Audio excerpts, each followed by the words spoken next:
কৃষ্ণ কৃষ্ণ ভগৱান শ্ৰীকৃষ্ণৰ সখা উদ্ধৱ মহন্তই ভগৱানক কেইটামান প্ৰশ্ন কৰিছে। কি প্ৰশ্ন কৰিছে ভাগৱতত আমি অকণমান শুনিছোঁ বাৰু। 30টাৰো অধিক উদ্ধৱে প্ৰশ্ন কৰিছে ভগৱান শ্ৰীকৃষ্ণক, আৰু ভগৱান শ্ৰীকৃষ্ণই সেই উত্তৰবিলাক বৰ সুন্দৰকৈ দিছে। লগতে আমিও শুনিবলৈ পাম উদ্ধৱৰ জৰিয়তে। প্ৰশ্নকেইটা কি বুলি কৰিছে? সম, দম, দান, সত্য, শৌচ, মহালাভ, যজ্ঞ, শৌৰ্য, গুণে মণ্ডিত, মূৰ্খ, পণ্ডিত, বন্ধু, দীন, দুখী, সুখ, দুখী, পন্থ, বিপন্থ, এইবিলাক প্ৰশ্ন। এইবিলাক প্ৰশ্নৰ ভগৱান শ্ৰীকৃষ্ণই উত্তৰ দিব। কৃষ্ণ কি বুলি? আন দেৱ ধৰ্ম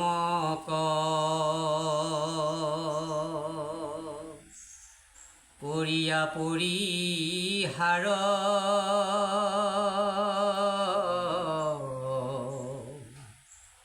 মুত মাত্ৰ এক চিত্ত মতি ভৈল যাৰ। যিজনে জানিলা মই পৰম বান্ধৱ,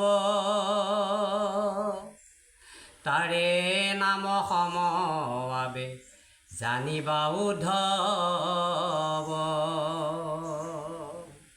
কি বুলি কৈছে? আন দেৱ ধৰ্ম কৰিয়া পৰিহাৰ মুত মাত্ৰ এক চিত্তমতি ভৈল যাৰ। যিজনে জানিলা মই পৰম বান্ধৱ, তাৰে নাম সম আবে জানিবা উদ্ধৱ।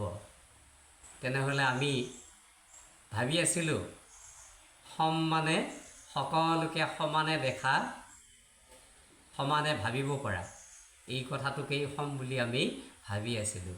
কিন্তু সেইটো নহয়। ভগৱান শ্ৰীকৃষ্ণই ক'লে যে আমি যদি অন্য দেৱ দেৱী সেইবিলাকৰ লগতো আকৌ ঈশ্বৰ কৃষ্ণৰ নাম লগ লগাই দিওঁ, সেইটো কিন্তু সম নহয়। লগ লগাই দিয়াটো সম নহয়। গতিকে আমি কি কৰিব লাগিব? ভগৱান শ্ৰীকৃষ্ণক এক দেৱ এক সেৱ এক বিনে নাই কেৱ, এই বুলি যেতিয়া পৰম বান্ধৱ হিচাপে আমি ঈশ্বৰক ল'ব পাৰোঁ, তেতিয়া আমাৰ সেই গুণটো আহিব, যাৰ নাম সম। মোৰ কথা শুনই কৰ্ণে মুখে বোলৈ ৰাম,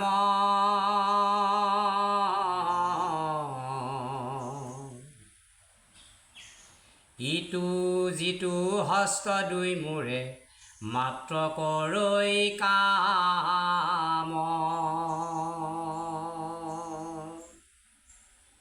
মোৰ ৰূপ চিন্তনত মনে কৰৈ শ্ৰম,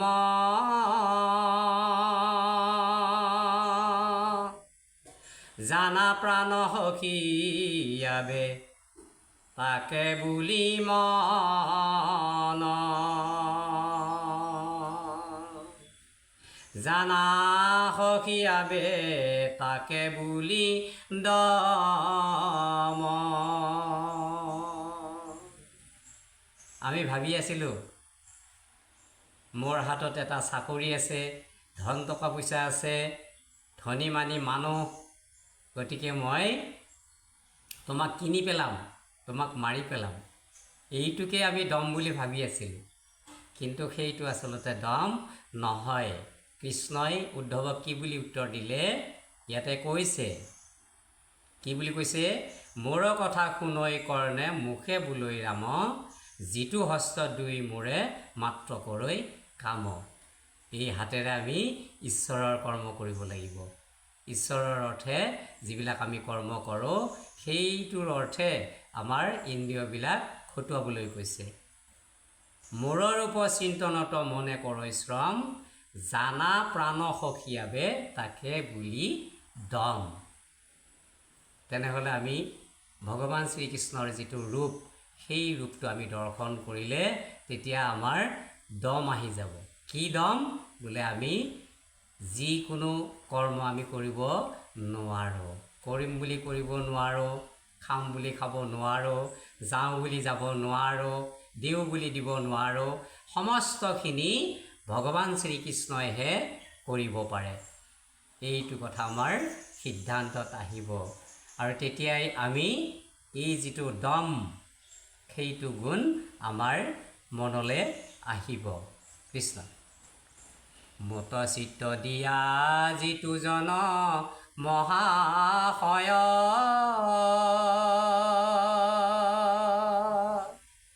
হানি অপমান দুখ শোকক সহায়, তাৰে নাম ক্ষমা বাবে জানিবা উদ্ধৱ, ক্ষমাৱন্ত পুৰুষৰ নাহি পৰাভৱ।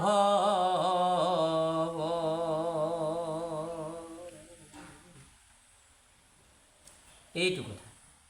তে আমি এই যে ক্ষমা ক্ষমা ক্ষমা, ভুল কৰিলে কোনোবাই কাৰোবাক ক্ষমা কৰি দিলে, ভগৱান শ্ৰীকৃষ্ণই ব্ৰহ্মাক ক্ষমা কৰিলে, গতিকে ভকতসকলক ভগৱন্তই ক্ষমা কৰি দিয়ে। যে এই যে ক্ষমা ক্ষমা ক্ষমা কথাটো, শব্দটো আমি শুনি থাকোঁ, তেনেহ'লে এই ক্ষমাটো কি বুলি কৈছে? মত চিত্ত দিয়া যিটো জন মহাশয়, হানি অপমান দুখ শোকক সহায়। সেইবিলাক আমি মান অভিমান সেইবিলাক আমি সহিব লাগিব। কোনোবাই বেয়াকৈ ক'লেও আমি সহ্য কৰিব পাৰিব লাগিব। আৰু সেইটোৱে কি কৈছে তাৰপিছত? তাৰে নাম ক্ষমা আবে জানিবা উদ্ধৱ, ক্ষমাৱন্ত পুৰুষৰ নাহি পৰাভৱ। গতিকে যিসকল মানুহে ক্ষমা কৰিব পাৰে সেইসকলৰ পৰাভৱটো নাই। কাকো পৰ আপোন ভাল বেয়া এইবোৰ বিচাৰ নকৰে, তেওঁ সকলোকে সমানে ক্ষমা কৰি যাব পাৰে, সেই কথাটো কৈছে কৃষ্ণই। হে ৰাম কৃষ্ণ ৰাম হৰি ৰাম, ৰাম ৰাম, মোক মনে ধৰি যেবে তেজই লোভ কাম,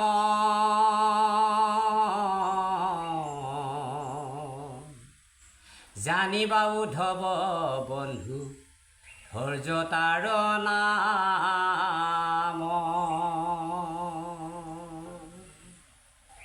তে ভগৱানৰ নামটো হৃদয়ত লৈ আমি সমস্তবিলাক কি বুলি ভাবিব লাগিব?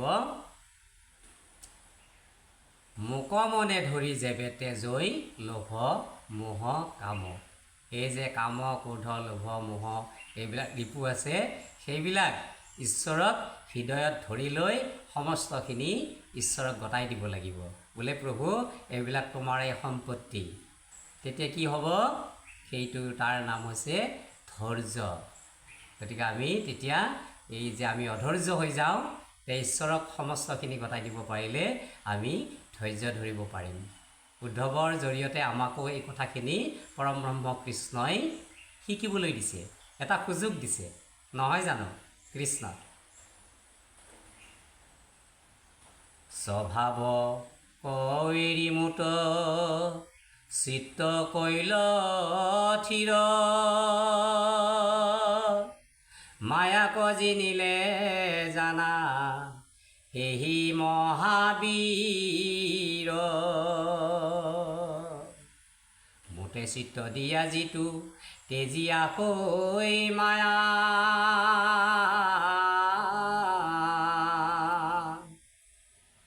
নিচিন্তে প্ৰাণীৰ দুহ কৰৈ ভূত দায়া।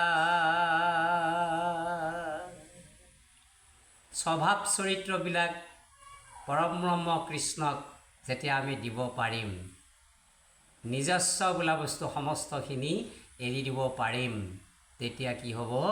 এজন আমি মহাবলী হ'ম। তাকেই বলি বোলে উদ্ধৱ, সেইজনেই বলি যিজনে শৰীৰৰ সমস্তখিনি ভগৱানক এৰি দিব পাৰিছে। তেতিয়া সেইটো আৰু কি বুলি কৈছে, নিশ্চিন্তে প্ৰাণীৰ দোহ কৰৈ ভূত দায়া। তেওঁ কি বুলি কৈছে, আমি কথাখিনি অকণমান বুজিব লাগিব। আমি ভাগৱতৰ পদবিলাক বৰ গূঢ়তত্ত্বৰ শব্দ অৰ্থবিলাক আমি ঈশ্বৰৰ মহিমা কোনে বুজি পায়, অনন্তই সহস্ৰ মুখেৰে গাই শেষ কৰিব নোৱাৰে, তত্ত্ব পোৱা নাই। ঈশ্বৰৰ মহত্ব পোৱাটো সম্ভৱ নহয়, ব্ৰহ্মাই চাৰি মুখেৰেও পৰা নাই। এতেকে আমাৰ কাম কি বোলে, সমস্তখিনি ঈশ্বৰক আমি গতাই দিব লাগে। দিলে আমাৰ কি হ'ব, হৰি বুদ্ধি সদায় সবাকো কৰে মান,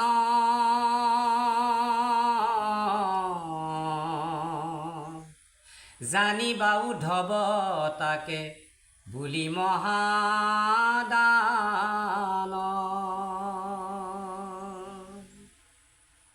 হৰি বুদ্ধি মানে আমি বুদ্ধিবিলাক, আমাৰ যে বুদ্ধি আছে, কুবুদ্ধি সুবুদ্ধি, আমাৰ কুবুদ্ধিত আমি কেতিয়াও যাব নালাগে, সুবুদ্ধি হ'ব লাগে।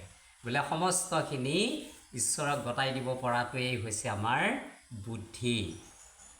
কৃষ্ণই উদ্ধৱক কৈছে বোলে, উদ্ধৱ তুমি বুদ্ধিয়ক হ'ব লাগিব।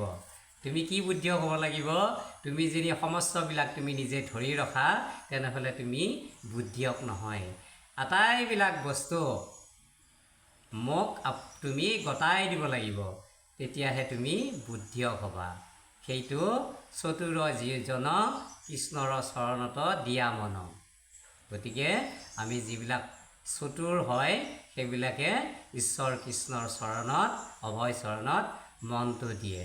সেই কথাটো কৈছে বোলে, উদ্ধৱ তুমি অন্যবিলাক এৰি দিয়া, তুমি কি ধৰিবা, হৰি বুদ্ধি সদায়ে সবাকো কৰে মান, জানিবা উদ্ধৱ তাকে বুলি মহাদান।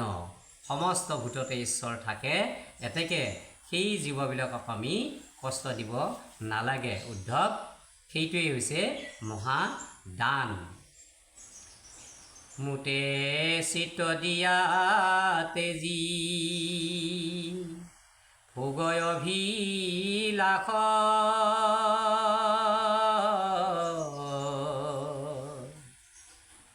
জানা তাৰে নাম মহাতপ অবিনাশ, সমস্ত জগত যিটো দেশৈ হৰিময়, তাৰে নাম সত্য সখী জানিবা নিশ্চয়।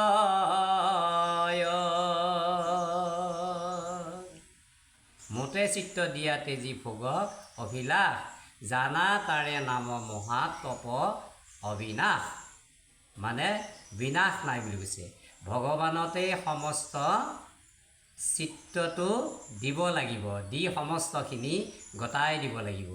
আমি অভিলাষ কি কৰিব লাগে বোলে, ঈশ্বৰৰ গুণানুকীৰ্তনখিনিহে আমি অভিলাষ কৰিব লাগে, অন্যবিলাক অভিলাষ আমি কৰিব নালাগে। অন্যবিলাক অভিলাষ কৰিলে কি হ'ব বুলি কৈছে, জানা তাৰে নাম মহাতপ বিনাশ, সমস্ত জগতে যিটো দেশৈ মায়াময়, তাৰে নাম সত্য সখী জানিবা নিশ্চয়। মানে এই জগতখন মায়াময়ৰ জগত, বোলে মায়াটো কাৰ বোলে, পৰম ব্ৰহ্ম কৃষ্ণৰ। গতিকে এই মায়াময় জগতত সমস্তখিনি তেওঁৱেই কৰে। এই বুলি আমি যেতিয়া এৰি দিব পাৰিম, সেইটো হৈছে সত্য। আৰু সেই সত্যটো আমি জানিব পাৰিলে কৃষ্ণক জানিব পৰা হ'ব। নিশ্চয় আমি এই উদ্ধৱৰ জৰিয়তে কথাখিনি বুজি পালোঁ অকণমান। বোলে সত্য কাক কয়, মোকে জানি যিটো জনে তেজৈ কৰ্ম ফল,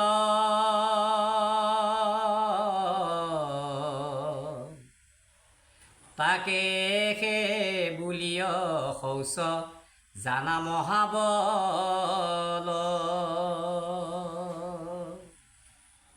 মানে আমি কৰ্মবিলাক কৰোঁ, এই কৰ্ম কৰি যিটো ফল, সেই ফলটো আমি বিচাৰিব নালাগে, বোলে ঈশ্বৰতে গতাই দিব লাগে। সেইটো তাৰ নাম কি হৈছে? শৌচ। এই যে আমি অশৌচ আৰু শৌচ বুলি কওঁ, অশৌচ হৈছে কোনটো? যিটো আমি ধৰি থাকোঁ। শৌচ হৈছে কোনটো? আমি যিটো এৰি দিওঁ। গতিকে আমি ফলটো যেতিয়া বিচাৰিম সেইটো আমি ধৰি ৰখা হ'ব।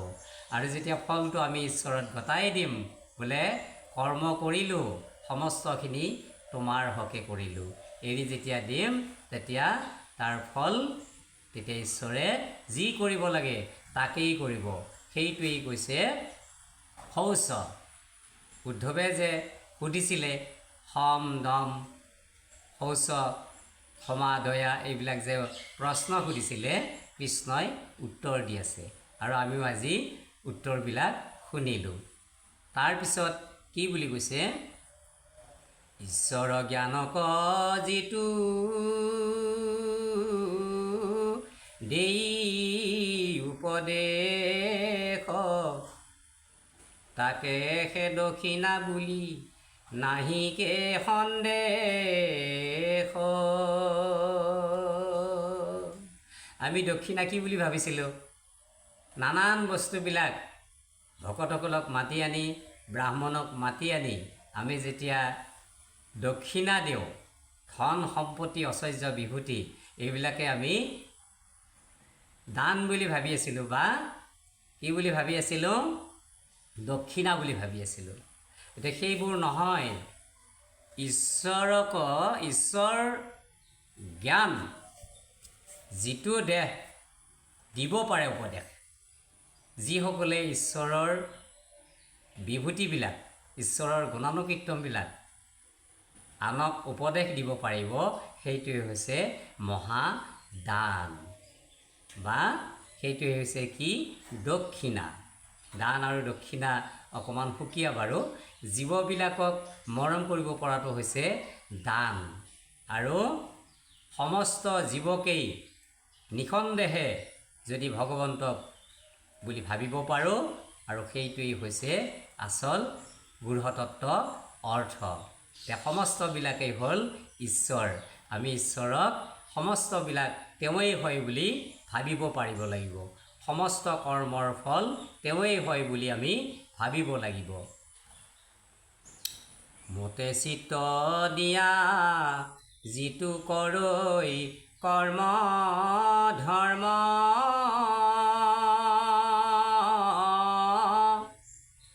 তাৰে নাম যজ্ঞ সখী কৈলো এইটো মৰ্ম। বোলে যজ্ঞ কাক বুলি কৈছে? আমি ভাবিছিলোঁ যে সমিন গছ, আম গছ, ঘি বিভিন্ন বস্তু দি যেতিয়া আমি জুই লগাই পুৰি যজ্ঞ কৰোঁ, সেইটোৱেই আমি যজ্ঞ বুলি ভাবি আছিলোঁ। কিন্তু ইয়াতে কৃষ্ণই কি বুলি ক'লে? কি বুলি কৈছে? আমি ভালদৰে আকৌ এবাৰ শুনোচোন বাৰু। মোতে চিত্ত দিয়া যিটো কৰৈ কৰ্ম ধৰ্ম, তাৰে নাম যজ্ঞ সখী কৈলো ইটো মৰ্ম। তে যজ্ঞ সেইটো মানে আমাৰ যিটো চিত্ত, এই চিত্তটো কৃষ্ণক দিব লাগিব, দি আমি কৰ্মবিলাক কৰিব লাগিব। কৰিলে সেইটো হৈছে যজ্ঞ, আৰু তাৰ নাম হৈছে নাম যজ্ঞ। গতিকে আমি এই যে উদ্ধৱক 30টাৰো অধিক যে প্ৰশ্নৰ উত্তৰ ভগৱন্তই দিলে, কিছু অংশ আমি শুনিলোঁ, আৰু পৰৱৰ্তী অংশ পিছলৈ আমি নিশ্চয় শুনিবলৈ পাম। কৃষ্ণ কৃষ্ণ।